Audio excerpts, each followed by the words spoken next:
Hello, YouTube. I'm back. Surprise, I'm not dead. It's been a little over a year now since I uploaded anything, but when Rapid Reinforcements came out, I was already planning on making a Star Wars Armada video when I saw this drop, and really this dropping kind of delayed it because I wanted to wait until, things came out on the various, forums and discords so I could kind of see where people were finding the power level on these different ship cards and squadrons, because, I'm only one person. I can only play so many games, and when more and more people play these, you're able to see a lot more patterns, a lot more broken combos, or potentially broken combos, fortunately, in this case, come out. And surprisingly, there haven't been a ton of really major broken combos. These don't appear to be super weak or super strong. They appear to be pretty well balanced, which, as a 40k player, is a serious breath of fresh air.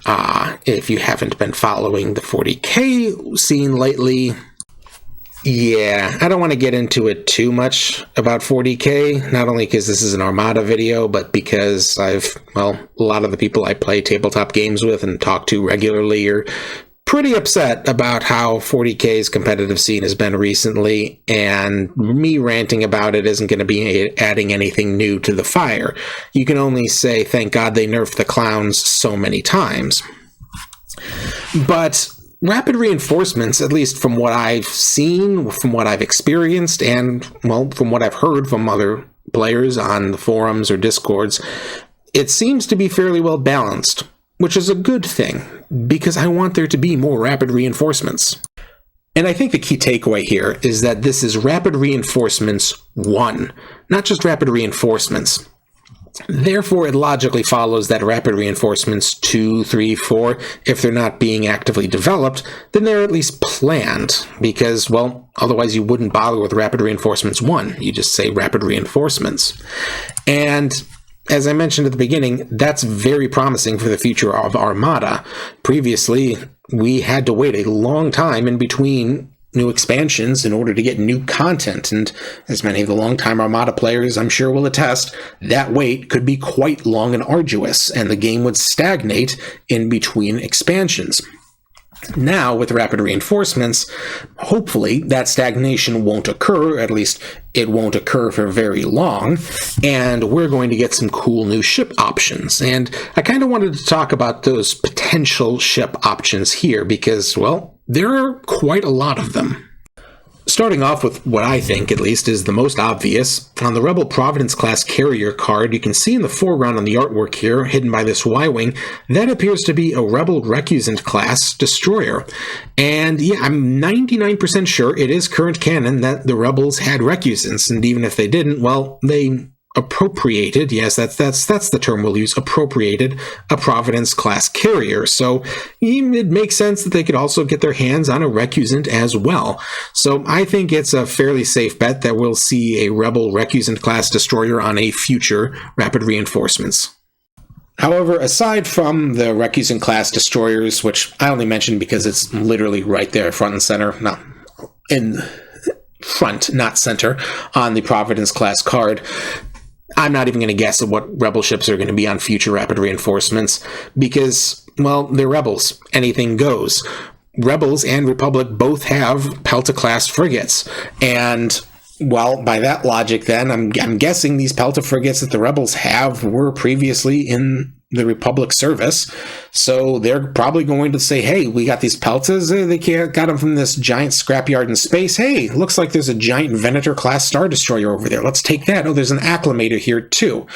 Venators and Acclamators, I'm sure, were used a little bit by the Empire, at least until the Imperial 1 class Star Destroyer came along, and, when those got sent to the scrap heap, I'm sure the Rebels appropriated several of them, so really, anything from the Clone Wars era the Rebels can use. We see them with a Providence and a Recusant. They've probably got at least one Munificent there as well. So anything from the Clone Wars the Rebels can appropriate because they're getting whatever ships they can in order to fight the Empire. In a different vein, they can probably use any Imperial ships as well. In the Star Wars Rebels TV show, we saw that the Rebels captured a Quasar-class carrier to use. By that logic, then, yeah, the Rebels captured a Star Destroyer. They captured some Arquitens light cruisers. They captured a Gladiator.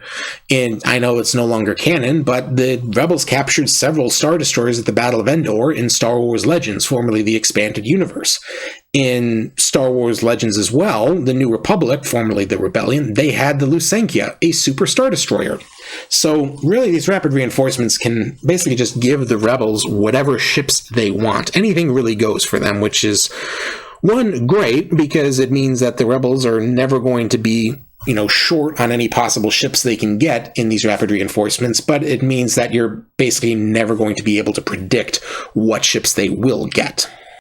Now, while the Rebels would capture and use whatever ships they could, the rest of the factions really didn't do that. However, they absolutely have some options when it comes to these rapid reinforcement ships.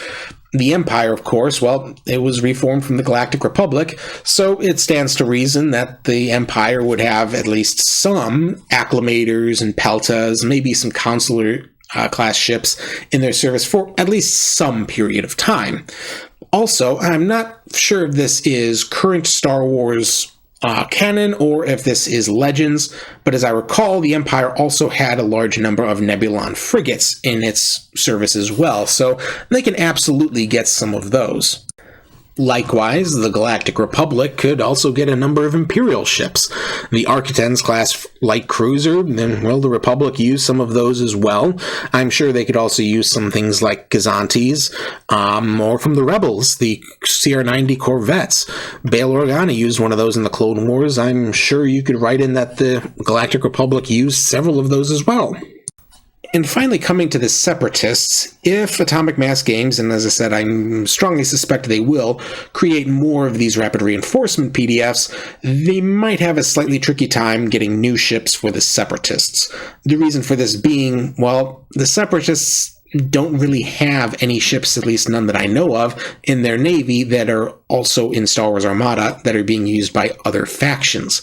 The one possible exception that I can think of is with Mon Calamari ships, and the reason for that is because, well, there were a number of Clone War battles fought over Mon Cala or Dak, and the Recusant class destroyer was made in the Dak shipyards. Mon Cala, or Dak, if you don't know, it's home to two different sentient aquatic species. The Mon Calamari, that's where Admiral Akbar comes from, they joined the Rebels, and then the Quarren, they fought on the side of the Separatists during the Clone Wars. So, between those two factions, you got the Quarren, you got the Mon Calamari. I can definitely see some potential for Mon Calamari ships to be used by the Separatists.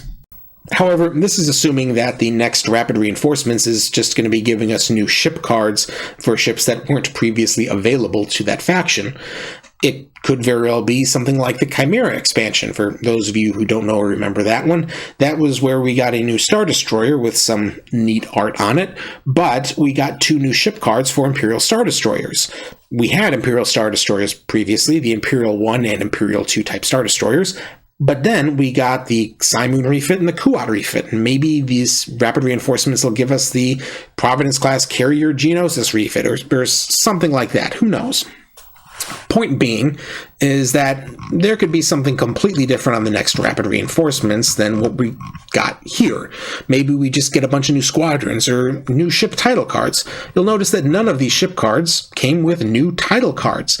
And, well, they can't run any titles, with the one exception being the Venator 2 class Star Destroyer hero for the Empire, and that's just because it's an Imperial Star Destroyer, and so it can run the 7th Fleet Star Destroyer title.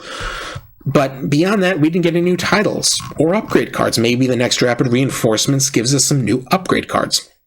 We really don't know. But the fact that they're doing this, they're giving us these new ships or new upgrade cards, it's a very promising sign to me, because it means that any sorts of changes that need to be made to Armada can be made completely digitally. We don't need new reprints, and we don't need new cards that are released to us. A little over a year ago now, I think, we got the upgrade card collection released, which was, well, it was just all the previously released upgrade cards and Admiral cards, but they were released in new errated formats. So like the changes to Admiral Radis or the Avenger title, those all made it into the upgrade card collection.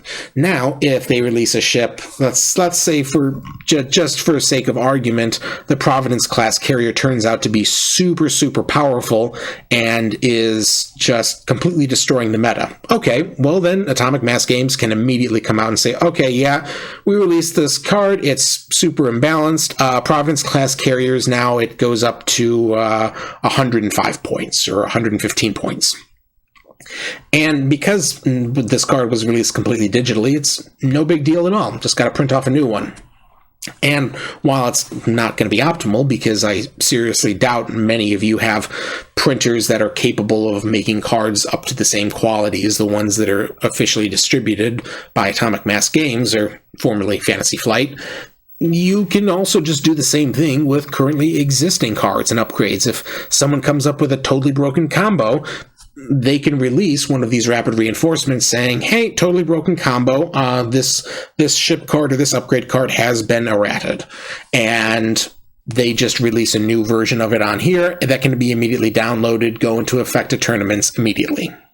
And this is the other reason why I'm very excited by this whole rapid reinforcements thing. It's because now Atomic Mass Games has a way to address problems with Armada's metagame in a way that is very quick and very efficient. They just put out a PDF saying, hey, turns out this one combo is stupidly broken. Let's address it here with this new errated card. Go print this off. This is the one you use now.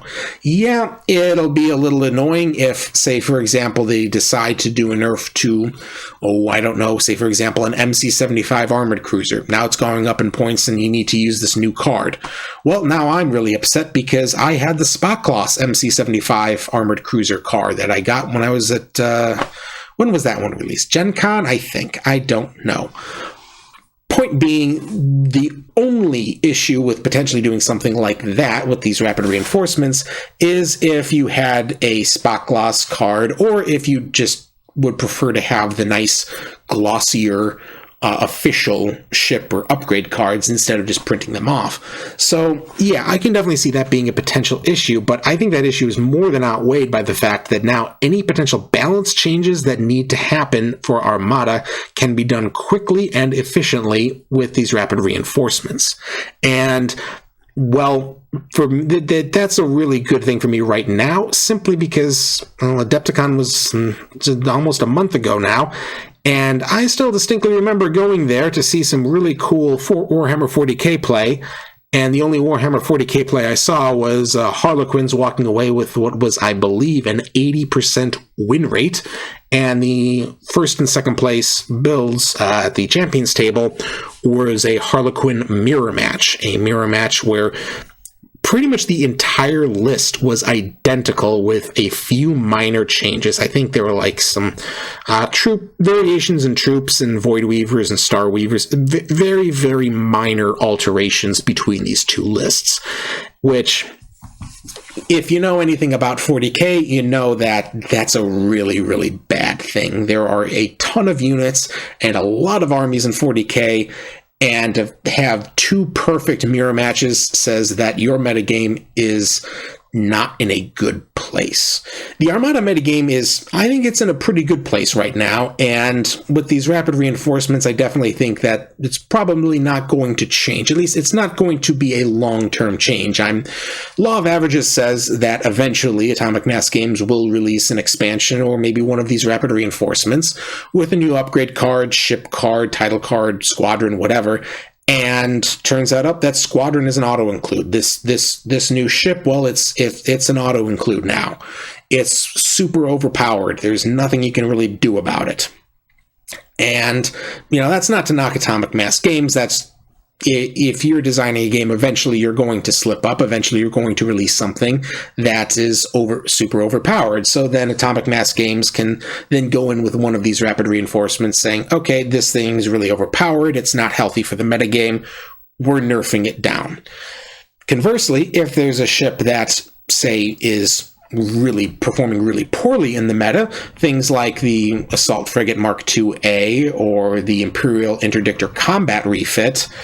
Those ships can absolutely be buffed with one of these rapid reinforcements. Oh, the Interdictor Combat refit, it's costs more points than the Interdictor Suppression refit, but it's, by all accounts, a strict downgrade. Okay, well, now it costs much fewer points, or maybe we gave it back one of its experimental retrofit slots, or something like that.